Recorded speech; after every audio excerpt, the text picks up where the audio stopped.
You good? Let me welcome all the ladies and gentlemen of the press. Thank you all for being here today. My name is Keith Ellison. I'm the Attorney General for the state of Minnesota, and I'm so honored to be joined and in partnership with the city of Minneapolis under the leadership of my friend Jacob Frey, and the city of St. Paul under the leadership of Mayor Herr, who is also a dear friend of many years. We've come together, and we're here to announce a lawsuit we're filing against the United States Department of Homeland Security to end the unlawful, unprecedented surge of the federal law enforcement agents into Minnesota. Because this has to stop. It just has to stop. We allege that the obvious targeting of Minnesota for our diversity, for our democracy, and our differences of opinion with the federal government is a violation of the Constitution and of federal law. We allege that the surge's reckless impact on our schools, on our local law enforcement, is a violation of the 10th Amendment and the sovereign laws and powers of the Constitution grants to states. We allege that DHS's use of excessive and lethal force, their warrantless, racist arrests, their targeting of our courts, our churches, houses of worship, and schools are a violation of the Administrative Procedures Act on arbitrary and capricious federal actions. And we ask that the courts will end the surge of thousands of DHS agents into Minnesota. We ask the courts to end the DHS unlawful behavior in our state, the intimidation, the threats, the violence. We ask the courts to end the tactics on our places of worship, our schools, our courts, our marketplaces, our hospitals, and even funeral homes. The deployment of thousands of armed, mass DHS agents to Minnesota has done our state serious harm. This is, in essence, a federal invasion of the Twin Cities and Minnesota, and it must stop. DHS agents have sown chaos and terror across the metropolitan area and in cities across the state of Minnesota. Schools have gone onto lockdown. Entire districts have had to cancel school for tens of thousands of students to ensure safety and offer online education because of the students' and the parents' fear of coming into the school. Local businesses are struggling. Revenues are down. And some retail stores, daycares, and restaurants have actually closed because people are afraid to go out and to do their shopping, whether they're immigrants or whether they are citizens of many generations. This surge has made us less safe. Thousands of poorly trained, aggressive, and armed agents of the state, of the federal government, have rolled into our communities, overwhelmed our local police departments, and law enforcement agencies should be focused on our public safety, but instead, many are dealing with the aftermath of DHS agents' chaos and violence. I want to thank our law enforcement officers for doing a tremendous job under very difficult circumstances. Not the people, but the federal government. Minneapolis police have had to respond to more than 20 ICE-related incidents, like witnesses seeking people being pulled into unmarked vehicles by men en masse, or ICE abandoning vehicles on the street with people detained inside. This is an unlawful commandeering of police resources. In just 2 days, responding to the chaos ICE has cost the city $2 billion in law enforcement and overtime expenses. 2 days. And I wish I could stop there, but I can't, because these poorly trained, aggressive, and armed agents of the federal state have terrorized Minnesota with widespread unlawful conduct. They're making unconstitutional arrests and using excessive force.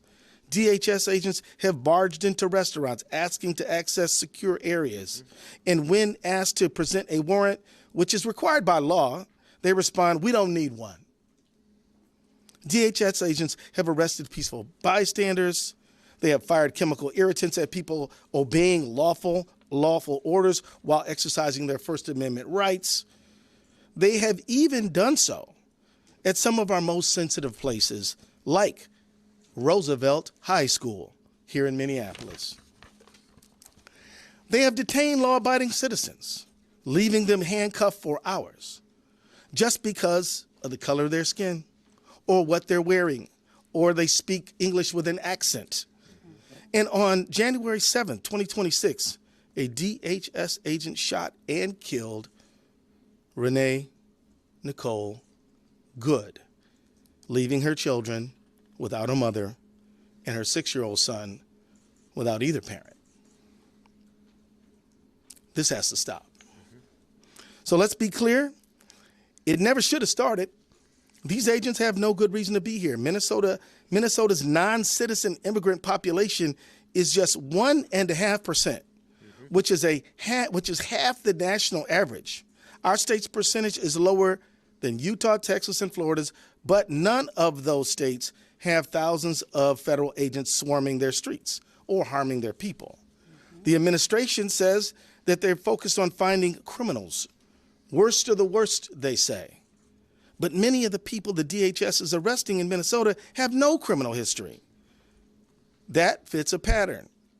In 2025, 93% of the people arrested by ICE had no violent criminal history, 65% had no criminal convictions at all, and randomly stopping people in the street because their skin color isn't the one that they expect or want isn't doing a thing to help public safety. I've heard the administration talk about fraud. No, not the 43 fraud convictions the president has or the $43 million fraudsters the president has pardoned, but instead saying that ICE is here to look for fraud somehow. You know, we work with federal government all the time, and if the federal government wants to help us with forensic accountants, we're open to that conversation.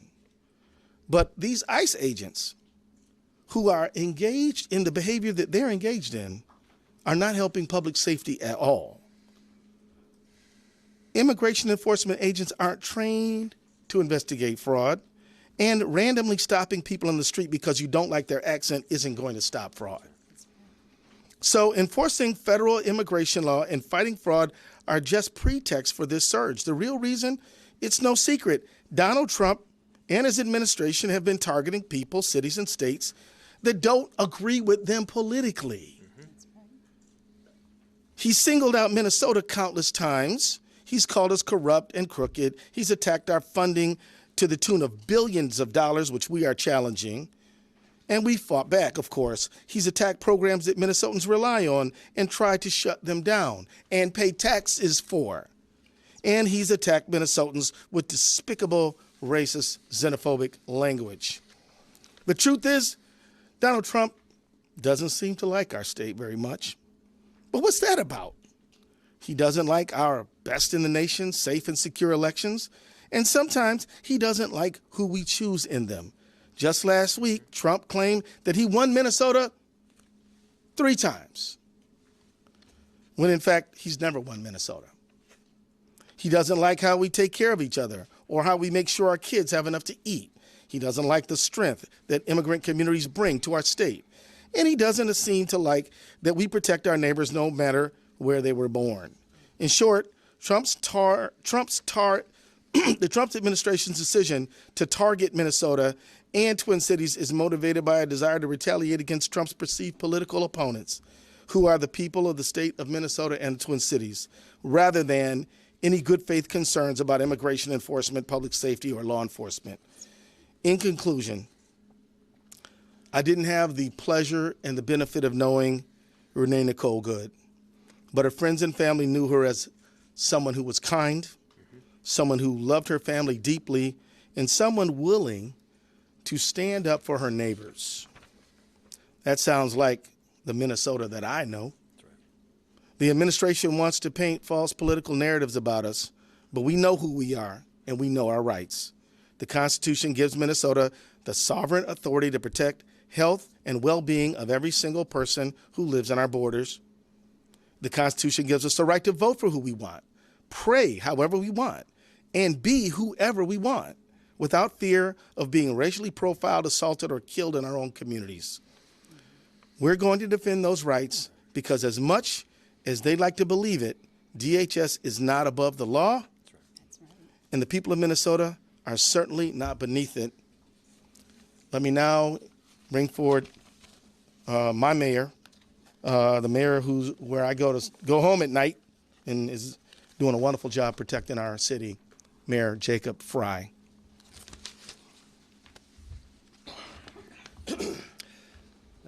Thank you, Attorney General Ellison, for your leadership and your incredible team's work around this issue. Thank you to Mayor Herr of St. Paul for your partnership.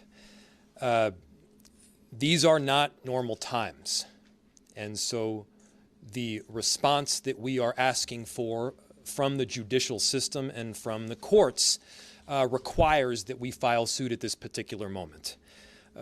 What we are seeing right now is not normal immigration enforcement.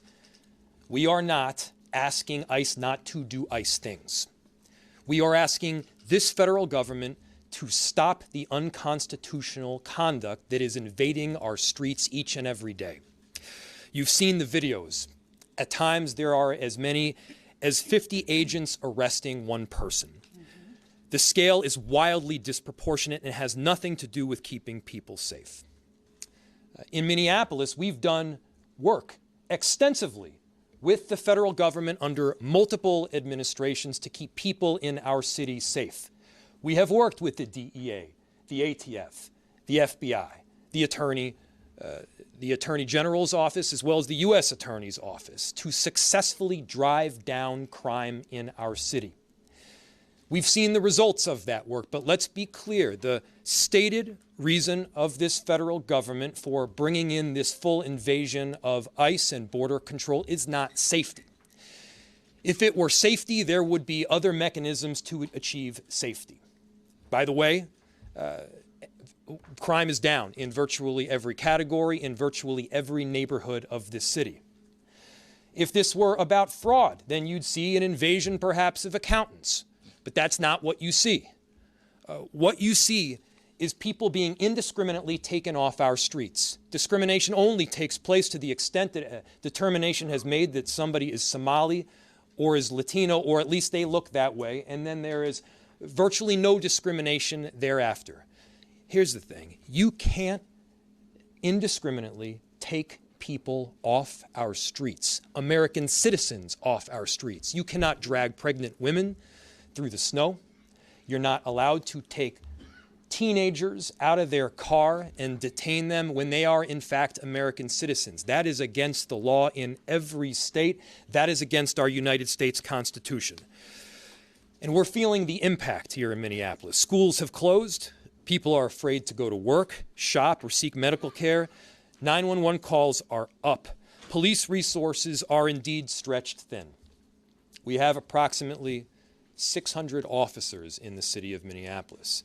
Mayor Herr has approximately 600 officers in the city of St. Paul.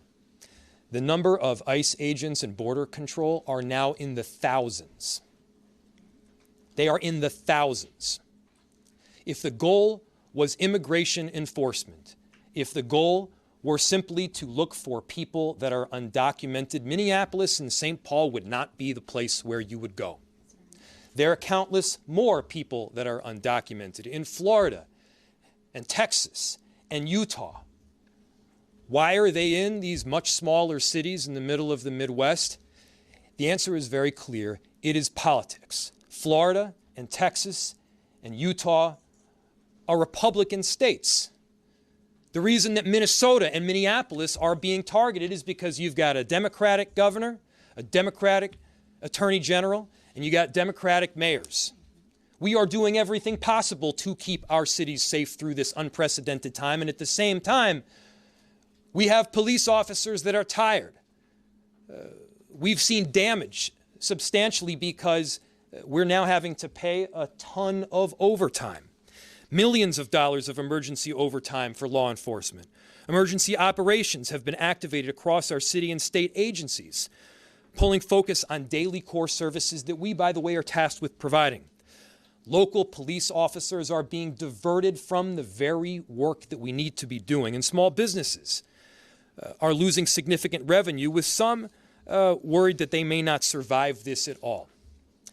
People are scared to take their kids into school or daycare, to go into work. They're going to have difficulty paying rent. There is no doubt in my mind the kind of action that the federal government is taking is not just mean-spirited. It's unconstitutional, and every one of us need to be standing up. Let me give you another example. Just last week, a group of our city's public works employees were stopped by ICE agents. 3 of the 4 employees were not white. The ICE agents asked to see the IDs of the 3 non-white employees and didn't even bother to ask the white employee for the identification. Minneapolis is being targeted because we stand up for our neighbors and we welcome immigrants, because we believe in the law. And as I said, frankly, because we are in a blue city, in a blue state. Donald Trump should know, as long as federal agents are in our city acting unconstitutionally against our neighbors, we will continue to push back with everything we got. And let me just take a moment to say how grateful I am to the residents of our city and of our state. We are not victims in the city of Minneapolis. We've got heroes that are standing up for each other, that are standing by the neighbors that they love. And one thing that I can tell you for certain is that we aren't backing down. We don't retreat in Minneapolis. We don't back down in Minnesota. We stand up against bullies, and right now, what we are asking for is an intervention from the court to push back on this unconstitutional conduct, pure and simple. I'll now turn it off to Mayor Herr.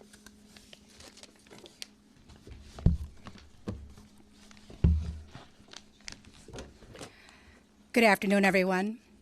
Today, I'm proud to stand with Mayor Frey and Attorney General Ellison to fight for our residents. This federal occupation of our cities needs to end immediately. Federal law enforcement is racially profiling our residents, creating mass chaos, and undermining the relationship between local government and our communities. We will not stand idly by and watch this happen. With this collective action, we are taking a firm stance to tell federal law enforcement that this cannot happen in our country. It cannot happen in our state, and it cannot happen in St. Paul. Federal law enforcement is going far beyond what they can and should be doing to enforce immigration laws. They are endangering our community's safety, straining our resources, and sowing distrust. While we know we can't control federal agents, we will pull every lever we have to fight back in every way that we can. They've come into St. Paul and needlessly invaded our neighborhoods and homes. They're targeting us based on what we look and sound like. Our residents are scared, and as local officials, we have a responsibility to act. I want to thank Attorney General Ellison and Mayor Frey for taking a united stance for the people of Minnesota. And to our immigrant and refugee communities, let me be clear. You are a vital part of our city. You are loved, and you are wanted, and you are important to the fabric of our state. That's right. As a refugee who came to this country, this is the state that welcomed my grandparents here in the late 70s, allowed our family to break the cycle of poverty in one generation, educated us, allowed us to build wealth, and within one generation have a new family members that are educated and a part of this economy and this workforce. That we need to continue to make sure that our state stays that, and that can't happen if ICE continues to run amok of our city and our state. And so we cannot let this federal administration divide us. We need to come together now more than ever. Thank you. Thank you. Great job. So now we have a few minutes for questions. I want to acknowledge the vital presence of President Elliott Payne of our Minneapolis City Council here on behalf of all of the council members, I think, in the council, representing the council. Thank you for your presence here, sir. And I also want to say thank you to all of our staff members who've worked so hard to prepare us for this moment. They all are very, very critical to the work that we do every day, and we're grateful to them as well. And they may help us answering some of your questions. We have about 15 minutes for questions, and so I'll select the first person who I see. Tom? Attorney General Ellison, there's been some success in getting the National Guard out of some states with lawsuits like this, but that was over a question of what the role of the National Guard is. It's pretty clear what ICE's role is. Is that going to be make this legal challenge more difficult? I don't think so, because ICE, as I think the Mayor Frey said very well, ICE has statutory responsibility to do a certain job.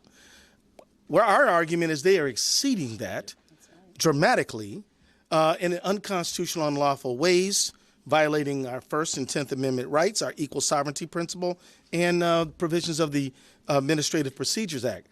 They have to obey the law themselves as they carry forth their statutory duties. We argue they're not doing that. They have to do they have to operate within the law and the Constitution. Yes, sir. Hey, AG Ellison, AC Thompson from PBS Frontline. Thanks for being here. Thank you. Is this litigation aimed at restraining the use of crowd-controlled weapons, less lethal weapons? Our whole crew got pepper sprayed today by federal agents. Are you aiming to do anything about that? Well, one thing I'd like to ask you to do is to make a complaint and make sure people know what happened to you and your crew. Part of what our case is about is First Amendment protection. We believe that the federal government is persecuting the state of Minnesota because of our political views. And that goes, and look, the First Amendment, the press is protected by the First Amendment, and is vitally important in this moment when freedom of the press and every First Amendment right is under a threat by the federal government. So I'm going to ask you to let us know what happened. But yeah, we're trying to restore lawful conduct and make sure that the federal government operates within the boundaries of the law, which they're required to do. Yes, sir. This is really something that's obviously really ramped up in the last week. Right. What kind of timeline can we expect on this suit? What are you looking at? What's your office kind of expecting here? Well, we filed a lawsuit already. It's on file right now. As far as results go. Well, it's hard to predict exactly what the court schedule will be, but we are anticipating quick action. I don't know, would any of my team members Brian, you want to respond to that? Brian Carter, Special Counsel to the Attorney General. I don't know if we filed quite yet, but we do have a motion for a temporary restraining order that's going to be filed today. We're going to ask that the court hear that motion tomorrow morning. There's another similar motion in a separate but related lawsuit that's scheduled for that time. We're going to try and piggyback on that, and we're going to be asking for immediate relief. Brian Carter, everybody. Way in the back. St. Paul have any specifics on overtime for police officers in the way that Minneapolis had some stats? Yeah, and we do know that we have had we've had to open our command center in order to monitor the city. We've had to have all of our officers in uniform, so that we do have information as well, and we'll be sharing more of that information in the days to come as it relates to this lawsuit. Are those overtime costs likely to reach into the millions if this continues? Yeah. The question is, are those overtime costs for Minneapolis police and St. Paul police likely to reach into the millions? The answer is absolutely. We have normal core functions that we are tasked with doing on a daily basis. We are required to respond to 911 calls. We are trying to prevent murders from happening and carjackings from taking place. And by the way, the work of our police has been driving down those numbers substantially. Our police officers have performed admirably because they're not just doing their day-to-day job. They're also responding to countless 911 calls that people are being kidnapped, that agents in unmarked uniforms in unmarked cars are simply taking people off the streets that are American citizens. They're required to do the work to keep the peace. Our police officers are doing the work to keep the peace and to keep people safe. With 600 officers, we can't do all of those things all of the time, not to mention our officers are human beings, and therefore there is a point where they get tired. And when we've canceled all days off, when our chief is working tirelessly, and he deserves a ton of credit here too, where we've got officers that are working incredibly long hours and long shifts, the truth is that when you get to a certain point, you start making mistakes. Not because you're a bad cop, but because you're a human being. And so we need relief. We're asking the court for it. But the damage that we are suffering right now in Minneapolis is not limited to overtime costs. It's schools shutting down. It's businesses closing. It's people being afraid to go out and get groceries and therefore are going hungry. It's their inability to get money so that they're unable to pay rent. there is a snowball effect that is happening right here, and it's not just because we're in Minnesota and there's a lot of snow. The snowball effect is because what ICE is doing is intentional. This is intentionally putting us in a very difficult position that is not pro-business and is not pro-safety. The only thing that I can see it being is pro-politics. Many people have been concerned about some of the tactics that have been used on the streets. We talked a couple of protesters who thought some very heavy-handed use of force toward them. Are you guys concerned about what you're hearing from the public in terms of not only when we talk about the pepper ball spray or how people are being tackled and handled or what you saw at the high school? Can you elaborate on what you guys are hearing about?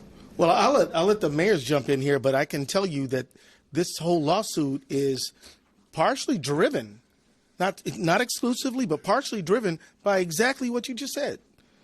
And again, look, ICE was operating here before this surge. We didn't file a lawsuit before. That's right. That's right. This is because of this surge. Mm-hmm. And quite honestly, it is because of the accumulation of so many stories that are just so far out of the range of normal. Some of y'all saw the videotape at Target. Some of y'all saw the videotape at Roosevelt High School. And I can tell you how many people who've called me and said, I am afraid to go to work. And I'm not talking about people who are non-citizens. I'm saying citizens. Because when a woman like Renee Good gets shot down, then everybody, citizens, non-citizens, are terrified. And I'll leave it to the mayors to fill in there.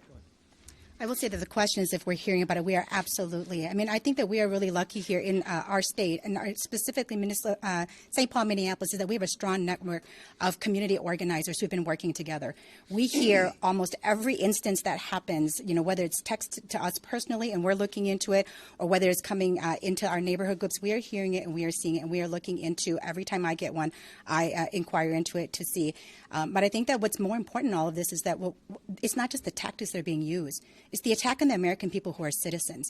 I wasn't born here. I'm carrying my ID with me. I'm carrying my passport card and my ID with me all the time because I don't know when I'm going to be detained, when I'm going to be approached. The fact is that it doesn't have to, the tactics doesn't even at this point really matter, right? It's the fact that we are being attacked as American citizens right now, and we are hearing of it, and we are inquiring into it every single time we get something sent to us. Last question. A lot of lawsuits against the federal government that have been ongoing, led by your office. We also do have the backdrop of fraud investigations happening as well. Can you just speak about how resources are being doled out in the Attorney General's office and who's being dedicated to fighting the federal government? Our Medicaid fraud unit is hard at work. We've prosecuted and convicted over 300 people since I've been Attorney General for Medicaid fraud, and other people in our office who do agency representation. They're working hard, but but the people who work on what I call federal accountability, they're busy too, because the federal government has tried to deprive our state of money that we're entitled to by statute, that has been appropriated to our state, and if we don't fight for it, we won't get it, and that will deprive the people of the state of Minnesota of resources and money that they deserve. And I'm talking about things like SNAP benefits, housing benefits, child care benefits, all kinds of benefits, National Institute of Health benefits, FEMA benefits that they've tried to unconstitutionally deprive us from. So do we have resource pressure? Yeah, my folks are working really hard, harder than they should have to. But we can walk and chew gum, and we're fighting fraud every single day. And let me just say this about fraud.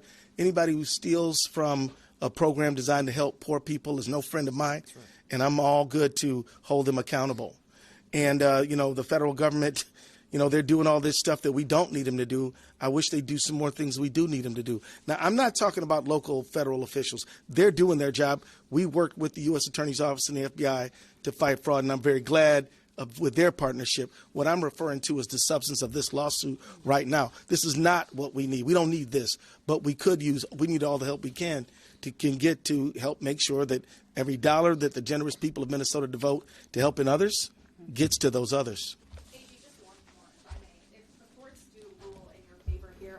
confident that DHS and the federal government would abide by the judge's orders? And what would be the next course Yes, I am. if they do not? No, I believe that they will abide by the orders, because I believe that anybody who stands below an American flag, lifts up their hand and swears an oath to support and defend the Constitution of the United States will abide by the lawful orders of a court.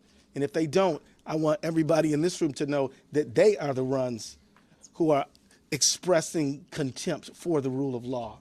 Now, having said that, you asked the what if question.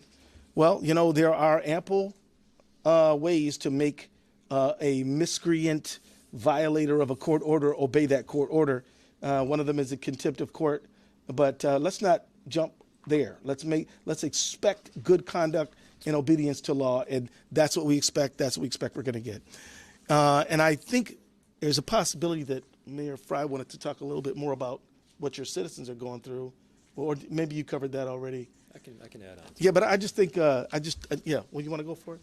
Just in general. Yeah, just like what people are dealing with, man. Yeah. I mean, we don't use the word invasion lightly. What we are seeing is thousands, plural, thousands of federal agents coming into our city. And yeah, they're having a tremendous impact on day-to-day life. And it's a negative one. And whether that's kids that are trying to get to school or businesses that are trying to open, that's police officers that are responding to 911 calls. It's just about being able to conduct daily life right here in our city. And look, this is not about fraud. When you have a fraudster, you investigate, you charge, you prosecute, you hold the person accountable, and then they get put in jail as an individual. They get put in jail as an individual. You do not hold an entire community or an entire city accountable for the actions of the fraudsters. That's not a novel concept. That's just the way this works in American society, and we should be abiding by that. Good. Thank you, Mr. Mayor. And let me say thank you, Mayor Herr. Let me say thank you to the men and women of the independent press of America. Yep. The reality is that the work you do is critically important to get the word out to the people, and we are grateful for it. And with that, we're going to conclude, but I'm sure any of us will be willing to talk to y'all offline. Bye-bye.